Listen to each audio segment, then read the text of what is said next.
जय श्री कृष्ण। आप सभी का हमारे YouTube चैनल पर हार्दिक स्वागत है। आज के इस वीडियो में आप सभी जानेंगे ज्येष्ठ मास का महत्व, साथ ही इस महीने में आने वाले व्रत और त्यौहार, इस महीने में किस देवता का पूजन करना चाहिए, किन वस्तुओं का दान करना चाहिए, आज सभी बातों की विस्तृत जानकारी।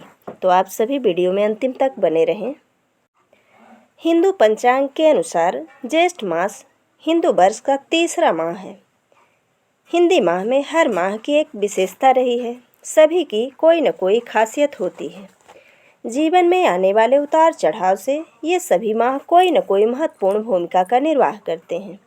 मौसम में होने वाले जबरदस्त बदलाव को भी इन सभी 12 माह के दौरान देखा जा सकता है। ज्येष्ठ मास को सबसे गर्म माह की श्रेणी में रखा जाता है।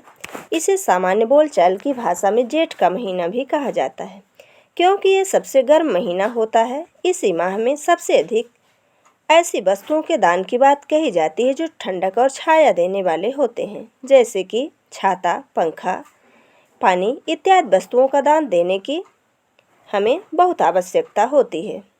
ज्येष्ठ मास में विशेष रूप से गंगा नदी में स्नान और पूजन करने का विशेष महत्व माना गया है। इस माह में आने वाले पर्वों में गंगा दशहरा, इस माह में आने वाली ज्येष्ठ शुक्ल एकादशी और निर्जला एकादशी प्रमुख त्यौहार हैं। गंगा नदी का एक अन्य नाम ज्येष्ठ भी है। गंगा को गुणों के आधार पर सभी नदियों से सबसे उत्तम और उच्च स्थान दिया गया है।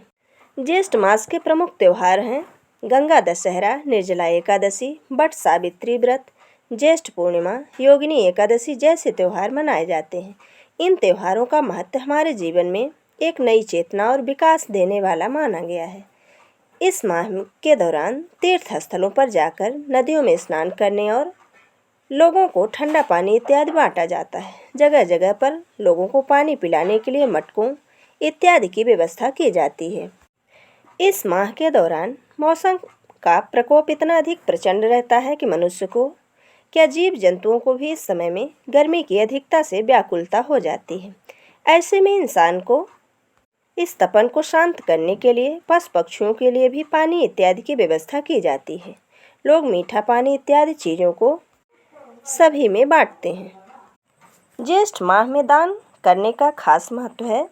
इस माह में भगवान विष्णु और माँ लक्ष्मी की पूजा अर्चना करने के बाद जल, अन्न, धन और कपड़े समेत आदि चीज़ों का दान गरीबों को करना विशेष पुण्यदायी माना गया है। ज्येष्ठ माह में इन चीज़ों का दान करने से साधक को सभी समस्याओं से छुटकारा मिलता है, साथ ही सुख समृद्धि में वृद्धि होती है। धार्मिक मान्यता के अनुसार ज्येष्ठ मास में ही बजरंग बली की भेंट भगवान श्री राम जी से हुई थी। इसी वजह से इस माह में पड़ने वाले मंगलवार को बड़ा मंगल के नाम से जाना जाता है।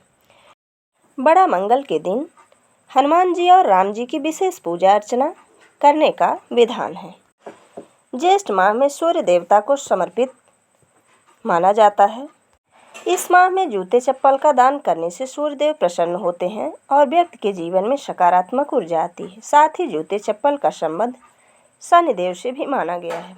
इसलिए इस माह में जूते चप्पल का दान करने से कुंडली में स्थित शनि दोष से छुटकारा मिल जाता है। ऐसा माना जाता है कि छाता का दान करने से सूर्यदेव प्रसन्न होते हैं, जिससे सूर्य दोष शांत होता है। छाता दान करने से व्यक्ति को पितृदोष से भी छुटकारा मिल सकता है। इतना ही नहीं, ज्येष्ठ माह में छाता का दान करने से व्यक्ति को वरुण लोक की प्राप्ति होती है और जीवन में आ रही सभी प्रकार की बाधाएं दूर होती हैं। एक और विशेष लाभ होता है छाता के दान करने से कि व्यक्ति की साढ़े साती के अशुभ प्रभाव खत्म हो जाते हैं। अब आइए जानते हैं कि ज्येष्ठ मास में हमें कौन सी चीज़ों को नहीं खाना चाहिए। तो हिंदू धर्म शास्त्रों में प्रत्येक तिथि और वार को क्या खाना चाहिए और क्या नहीं खाना चाहिए, इन चीज़ों का वर्णन मिलता है। इसी प्रकार से प्रत्येक माह में क्या खाना चाहिए और क्या नहीं खाना चाहिए, इस संबंध में भी विस्तार से वर्णन मिलता है। तो आइए जानते हैं। ज्येष्ठ मास में दोपहर चलना और खेलना मना है। इस महीने की गर्मी का प्रकोप ज़्यादा रहता है, अतः ज़्यादा घूमना फिरना स्वास्थ्य के लिए हानिकारक है और अधिक से अधिक शयन करना चाहिए। इस माह बेल खाना चाहिए या बेल के शरबत को पीना चाहिए। इस माह में लहसुन, राई, गर्मी करने वाली सब्जियां और फल नहीं खाना चाहिए। इस माह में ज़्यादा से ज़्यादा पानी पीना चाहिए और इस माह में बैगन खाना भी दोषकारक माना गया है। इससे रोग उत्पन्न होता है और संतान के लिए अशुभ फलदायी होता है। ये थी ज्येष्ठ मास के बारे में कुछ रोचक और विशेष जानकारी। वीडियो अगर पसंद आया हो तो लाइक ज़रूर करें और मित्रों के बीच में शेयर करना बिल्कुल ना भूलें। जय श्री कृष्ण। धन्यवाद।